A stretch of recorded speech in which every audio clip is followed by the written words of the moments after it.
Good morning. It is Wednesday, December 6th, 2017, 9 o'clock, and we're in the Senator Hearing Room, Courthouse Square, 555 Court Street Northeast in Salem for our weekly Board of Commissioners meeting. I'd like to welcome everybody. We start our meeting with the Pledge of Allegiance. Please join.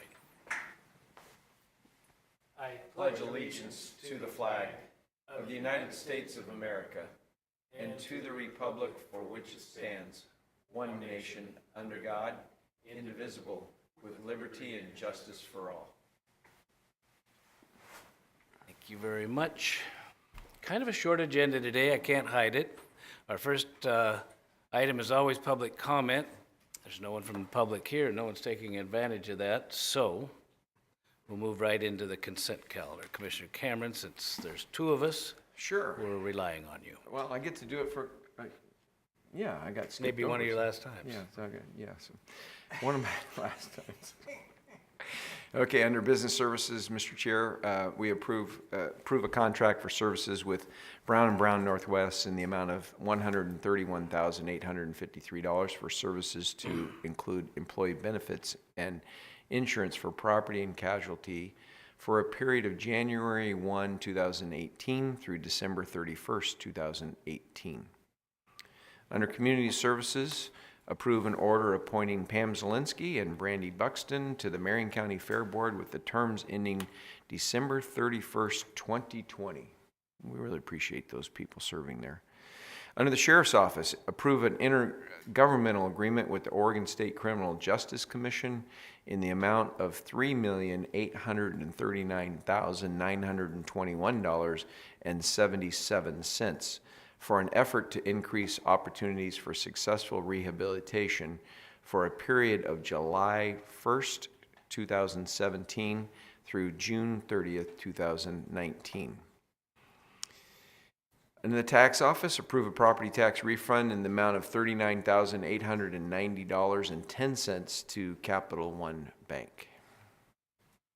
I'll second the motion. So it's been moved and seconded to approve the consent calendar. Any further discussion?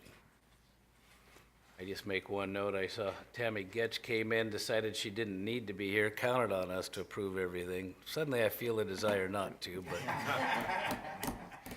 anyway. Let's take it off consent and do it again. All right, anything serious? Hearing none, all in favor say aye. Aye. Aye. Motion passes. Consent calendar is approved. We have one action item.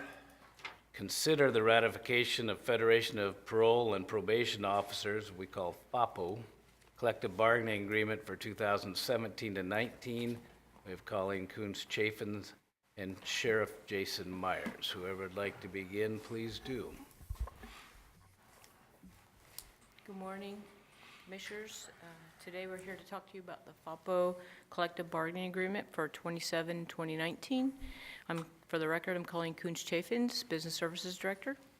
And Jason Myers, Sheriff. Pull it to me.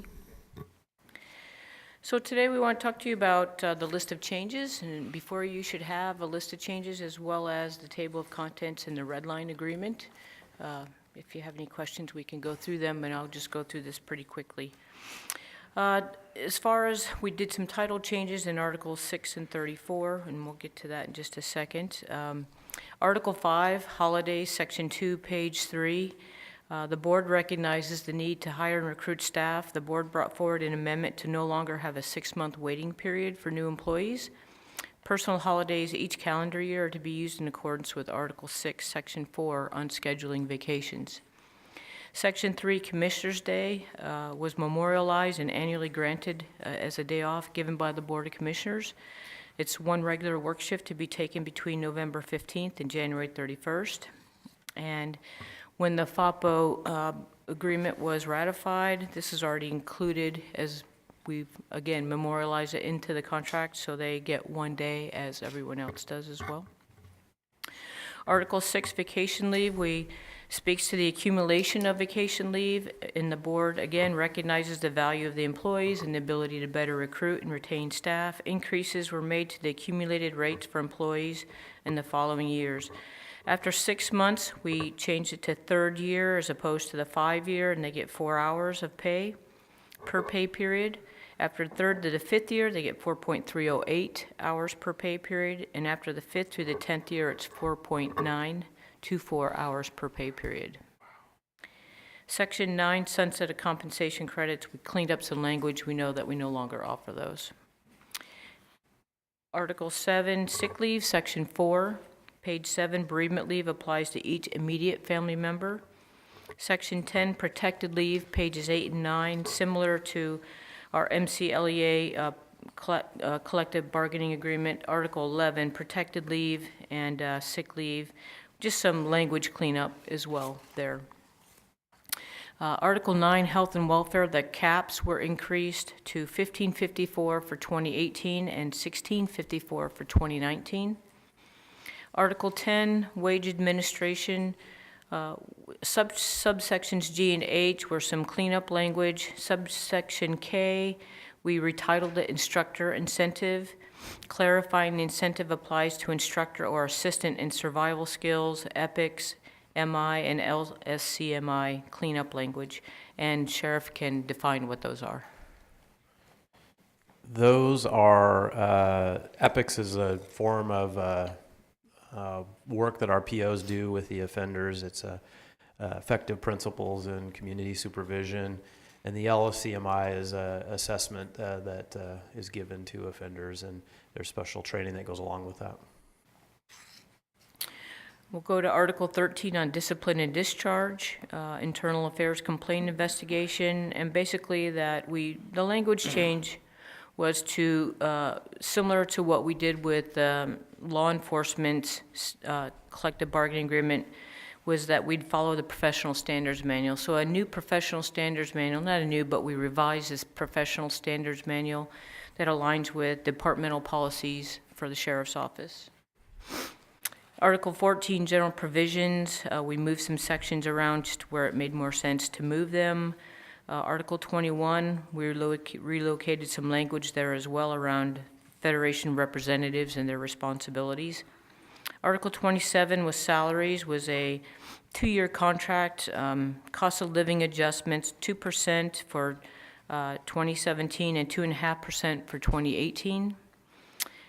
Section 3, we incorporated an incentive pay letter of agreement to show 4% for advanced DPSST certificate, effective January, and removed evidence-based practice adjustment as it was already included in the wage adjustment in the previous contract.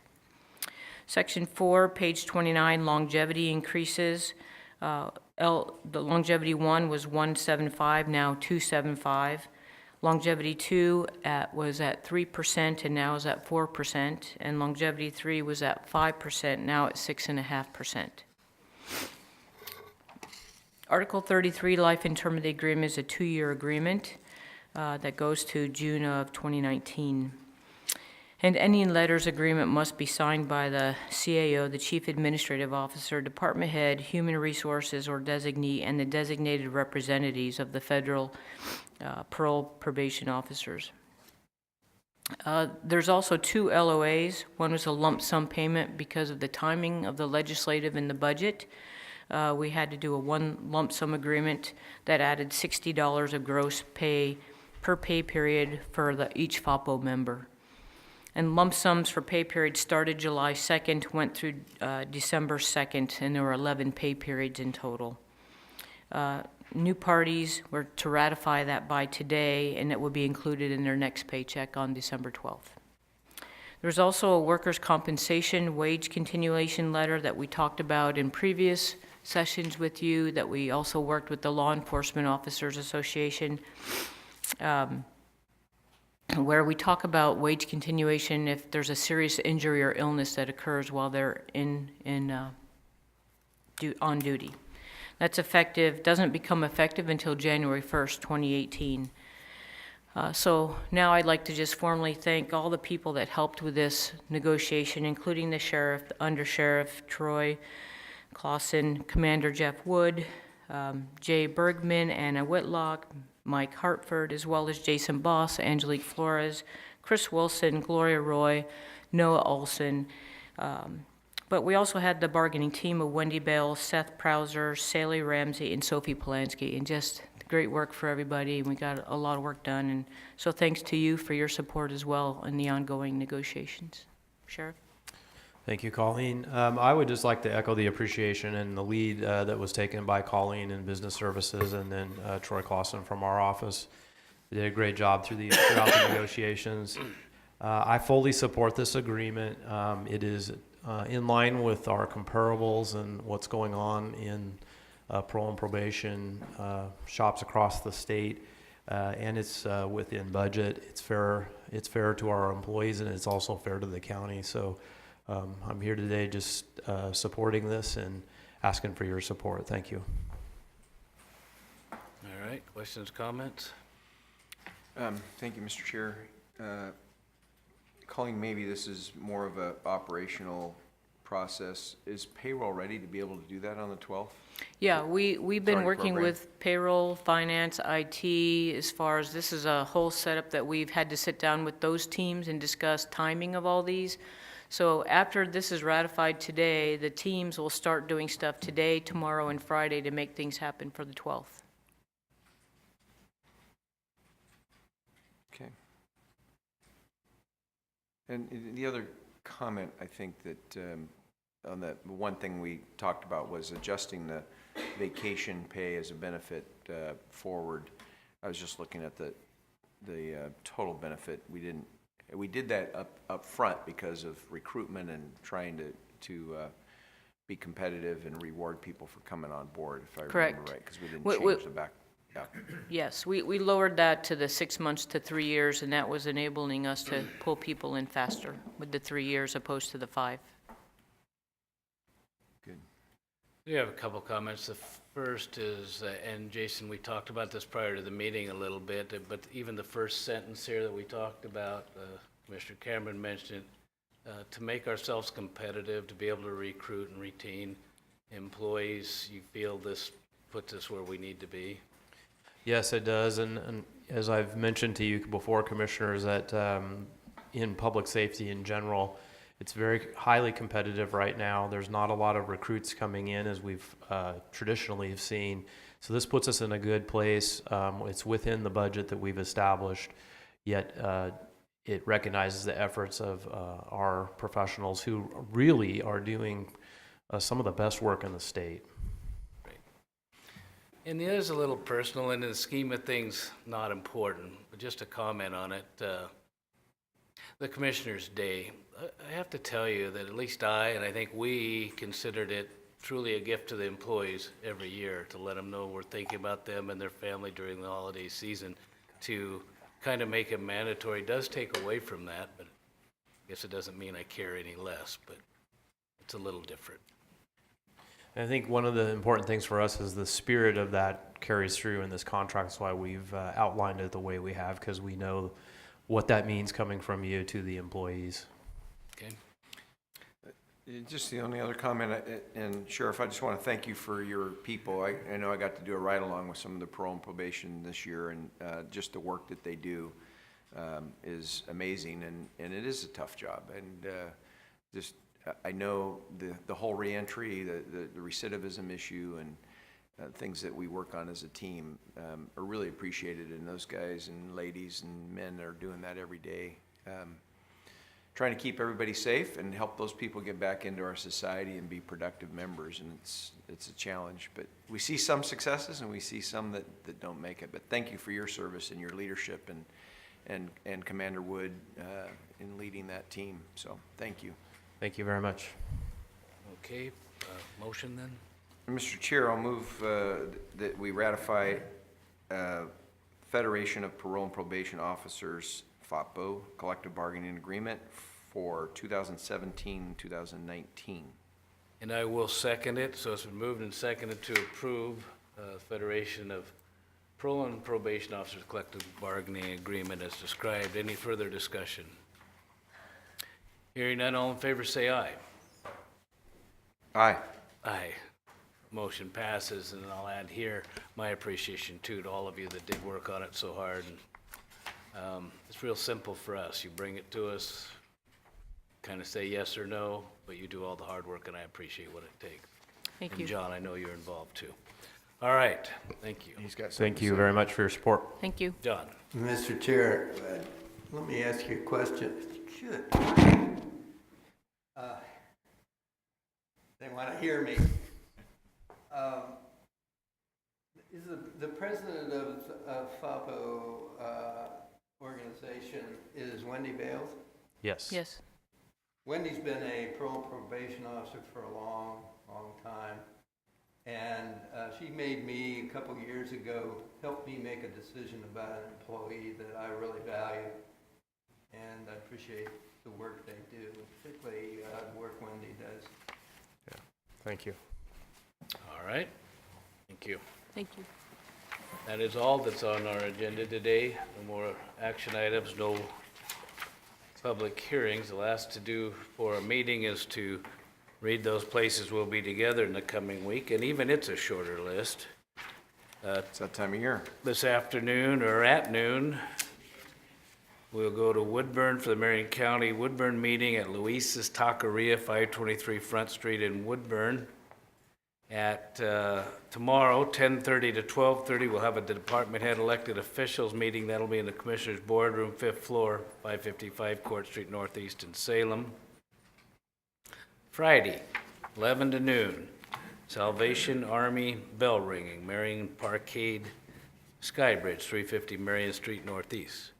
Now, is that a competitive thing where I'll gain more money than you, or what happens there Where? at the bell ringing? Or we're gonna No, do it- we're gonna, there's we're gonna there's do a one team. jar, it's right All on right. the, yeah, we'll just be saying Merry Christmas All to right, then everybody. just know that I probably would have won. And Fine. we'll see how much money we can raise. All right. Well, I know you would win, because you would, if I I had would raised feed it, more, yes. you would just grab, Absolutely. dig into your pocket. Thank and- you for and- knowing I me. know, you would just, you're a generous guy. No, I just don't like to lose. Now, it puts me in a jam. So, on the 11th, Monday, 8 a.m. to 5, Association of Counties Steering and Legislative Committees and Board meetings all day at the Local Government Center, 1201 Court Street Northeast in Salem. Tuesday morning, 7:30 to 8:30, the Staten Marion County meeting, Covered Bridge Cafe, 510 North 3rd Street in Staten. And I should mention again, for like Woodburn today, Staten, we'll go to Salem, Kaiser. Those are open to the public and a great opportunity to come and tell us what you're interested in. On the Tuesday, the 12th, at 9 to 12, an annual event, and always an eye-opening, but in good terms. It's a Marion County 2017 jail tour at Marion County Jail, 4000 Almsville Highway Southeast in Salem. The jail is always first rate, and we'll go reconfirm that on Tuesday. And that's followed at 4 o'clock to 6 o'clock with a Public Safety Coordinating Council, Commissioners Boardroom, 5th floor, 555 Court Street in Salem. Next Wednesday, 8:45, something prior to our board meeting, Board of Commissioners holiday greeting here in the Senator Hearing Room, and that will be followed immediately by our normal weekly board session here in the Senator Hearing Room, again, first floor, 555 Court Street Northeast in Salem. Mr. Chair? Yes. Didn't we already do the holiday greeting the other day? No, that was for our Christmas cards. That was different. Oh, This is where well, say something. yes, perhaps you'll sing again this year. No. All right, anything serious you'd like to bring up? John, got anything? Well, Mr. Chair. I went to the Oregon Business Council, Oregon Business Plan Summit on Monday. It was really interesting. I think I shared a little bit about that, but the futurist from Intel that spoke was pretty amazing, just to get you to think about. In fact, there's a slide of logos. I posted it to Facebook that it said none of these logos existed 20 years ago. And I've had a couple people challenge Yeah. on that. I mean, like somebody said Bluetooth was around 20 years ago, and no, it was 1998 where they actually, pulled that out, and I can't remember what the other one was. But I saw it. Somebody said they were with, 19 and one was real close. yeah, but the point of that was how fast things have changed in technology, and how fast they're even moving quicker now. And the the thing that stuck was on education. People with social skills and math skills, and they've done this research, will be the successful people. And I guess attorneys have to have some social skills and some analytical well, skills. some do. Some do, right. The good ones are successful, like you, Bruce. But if you have to drop either one of those, Drop the math, Bruce. if you drop either one of those skills, if you drop the math skills, the social skills lower you down to here. But if you drop the social skills and maintain the math skills, you're way down here. Because computers will be doing the analytical stuff, but they won't be able to do the interaction between people and the convening and all that. So it was really interesting. And then they had some good workshops, and we had Danielle Gonzalez, actually from our community services in the water workshop, did a great presentation. And in fact, a couple of people that don't even know her came up to me afterwards and said, your person, I hope Danielle's watching this, I said this to her in the elevator, was the best presenter of all those breakouts. She had a great slide presentation. She talked about the water issues up in the canyon, the sewer issues, and so it's really good to go to one of those statewide economic thing where there's I don't know how many people are in that convention room. There's probably 500, 600, 700 people, maybe more, and to have our people be recognized for some of the work that we're doing here in Marion County, and yet be educated. I was just really excited to come back and go, okay, these are some thoughts that we can keep in mind as we move forward with our strategic plan. And I think the agricultural heritage that we're going to recognize and hang on to here in Marion County, and combining that with the futuristic technology. I mean, they showed pictures of robots in fields. In fact, they had a 2.5 acre field, I think, somewhere in Australia, where no human being actually went in to plant, water, anything, or harvest. They actually went into this field and did a whole crop with robots and remote control and drones. So it's happening on a small scale, but it's moving quickly. And I know when you talk to our farmers here, they're already using drones and all kinds of apps and things. Wilco, they can actually pinpoint where they need more fertilizer in a little area of a field, so they're not polluting or wasting fertilizer. It's amazing, the technology. So that's what I'm excited about this week. And then yesterday was United Way board meeting up in Yamhill. We went up there, and I got to meet several people from ADEC and a couple school superintendents from up in that area. And yeah, it's been a good week already. Two days, and this is the third day. You're going to go have Mexican food.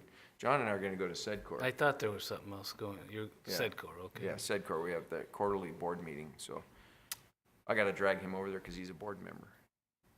This technology thing, We're going to walk a mile one way, and we're going to walk 2 miles round trip. We were talking about that earlier. I don't know what year this. I'm going back a little bit, Kevin, but maybe I'm making it up. But I know I heard this, like in the 30s or 40s, that they were talking about. Do you know, John? They were talking about closing the patent office. Did you ever hear that? Because truly, the thought was everything that would be invented had been. Yeah, well, that isn't true. It's a good story anyway. And then the other one about just letting robots in charge. Just this morning, there's I don't know where, airline get lined up on the wrong runway where one's ready to take off, but the pilot, nice and cool, looks down, sees it, and flies off. And I'm hoping your robot could do that too. They showed pictures of a Freightliner, or it was a Volvo diesel, electric Volvo truck, with the guy is sitting behind the seat. The thing is you won't replace, if you have a truck that's remote controlled driving, it could go up I-5 or whatever, but you won't replace the driver. He'll just be doing different things because when you get into downtown Portland, that isn't going to work, right? I wouldn't think so. Right. Although the Uber, is it Uber and Lyft, they talked about, they are already planning by, I can't remember what year, there's there's people drones already that have been developed. So you would actually, using your iPhone or whatever it looks like in 5 or 10 years, you would actually hail one of these drones like you hail Uber driver now. You've done that on your little, show 'em. Where's your little phone that you hail? No, I have Uber not on? done it. On your little flip phone. So.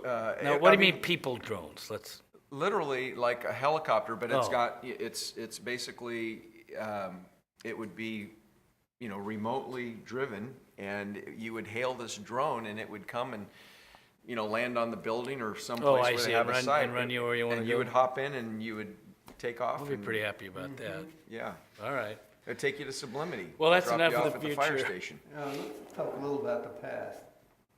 In my, Oh, In your day, in yes. my the working, past doesn't matter anymore unless you want to study history, because that's important. in my working life, when I was in graduate school, I took statistics and we did the calculations on a rotary calculator. You're all too young to remember rotary calculators, I'm sure.